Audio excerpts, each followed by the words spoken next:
இங்க நம்ம வைகுண்ட ஏகாதசி சாம்பார் வைக்கலாங்க. 21 காய் போட்டு அன்னைக்கு தான் அந்த 21 காய் ஒன்றா கிடைக்கும். 21 காய் போட்டு சாம்பார் வைப்பாங்க. அது எப்படி வைக்கலான்ட்டு நான் சொல்கிறேன். அன்னைக்கு தான் அந்த இது கிடைக்கும், காயெல்லாம் கிடைக்கும். இப்போ நம்ம இந்த சாம்பார் எப்படி வைக்கிறது பார்க்கலாம். 1/2 கப்பு பருப்பை கழுவிட்டு வந்துடுங்க. கழுவிட்டு வந்து நல்லா முழுகிற அளவுக்கு தண்ணி வச்சுக்கோங்க. நல்லா தண்ணி வச்சுக்கிட்டு இதில் கொஞ்சம் ஒரு ஸ்பூன் நல்லெண்ணெய் ஊற்றிக்கலாம். மஞ்சப்பொடி ஒரு 1/4 ஸ்பூன் போட்டுக்கோங்க. காயத்தூள் போட்டு ஒரு 4-5 சவுண்டு விட்டுறலாம்.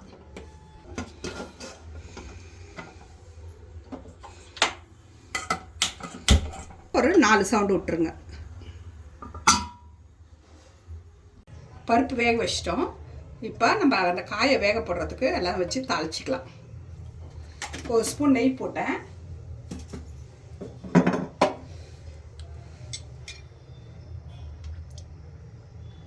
கொஞ்சம் எண்ணெய் ஊற்றிக்கங்க. கடுகு உளுத்தம்பருப்பு போட்டுக்கோங்க.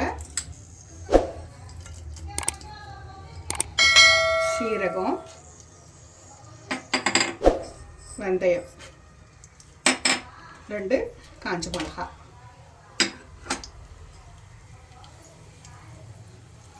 போட்டுக்கோங்க. சின்ன வெங்காயம் ஒரு 15-20 சின்ன வெங்காயம் எடுத்து வச்சுருக்கேன். அதை போட்டுக்கலாம். ஒரு பச்சை மிளகா போட்டுக்கலாம். கீரி ஒரு பச்சை மிளகா போட்டுக்கலாம். தக்காளி ஒரு பெரிய தக்காளி இருந்தால் ஒரு தக்காளி எடுத்துக்கோங்க. இல்லைன்னா இந்த மாதிரி 2 சின்ன தக்காளி எடுத்துக்கலாம். நல்லா குழைவாக வேகட்டும். அந்த அளவுக்கு தக்காளியை வேக விடுங்க. பாருங்கள், இதுதான் 21 காய். நல்லா எல்லா காயும் அரிஞ்சு வச்சுருக்கேன். இதை வந்து அப்படியே போட்டுக்க வேண்டியது தான். எல்லா காயும் இருக்குது பாருங்கள். நெல்லிக்காய், பாவக்காய், பட்டாணி, எல்லாமே இருக்குது. வாழைப்பூ, கேரட்டு, எல்லா காயும் இருக்குது. கோஸு, அவுத்துக்கீரை. இப்போ எல்லா காயும் போட்டு வதக்கிக்கலாம்.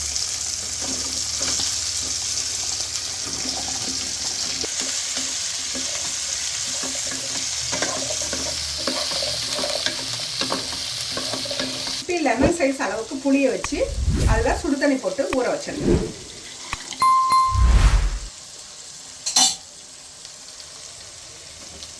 வதக்கிட்டு ஒரு 2.5 ஸ்பூன் சாம்பார் மிளகாய் போட்டுக்கலாம்.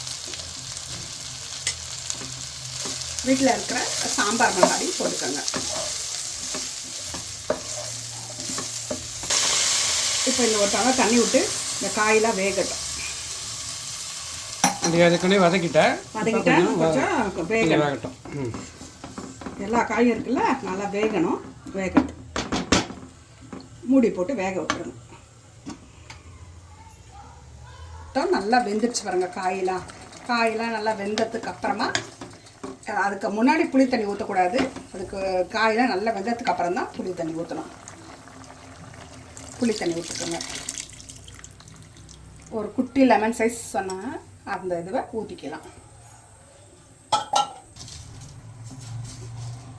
உப்பு 1 ஸ்பூன் போட்டுக்கோங்க.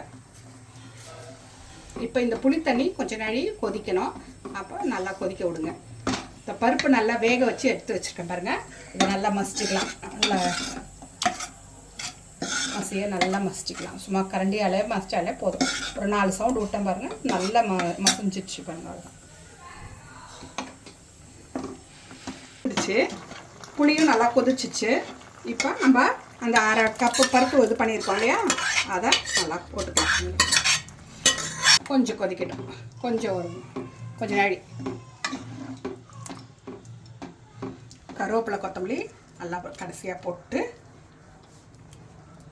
இறக்க வேண்டியதுதான்.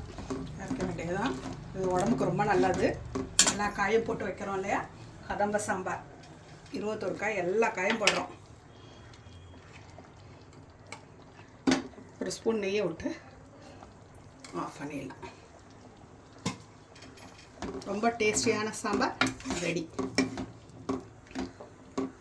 வைகுண்ட ஏகாதசிக்கு மறுநாள் செய்கிற 21 காய் போட்டு சூப்பரான சாம்பார் செஞ்சுருக்கோம். சூப்பராக வந்திருக்கு. நீங்களும் செஞ்சு பாருங்கள். இந்த வீடியோ பிடிச்சிருந்துன்னா லைக் பண்ணுங்கள், ஷேர் பண்ணுங்கள், சப்ஸ்கிரைப் பண்ணுங்கள். இன்னொரு வீடியோவில் சந்திக்கலாம். அதுவரை பாய்.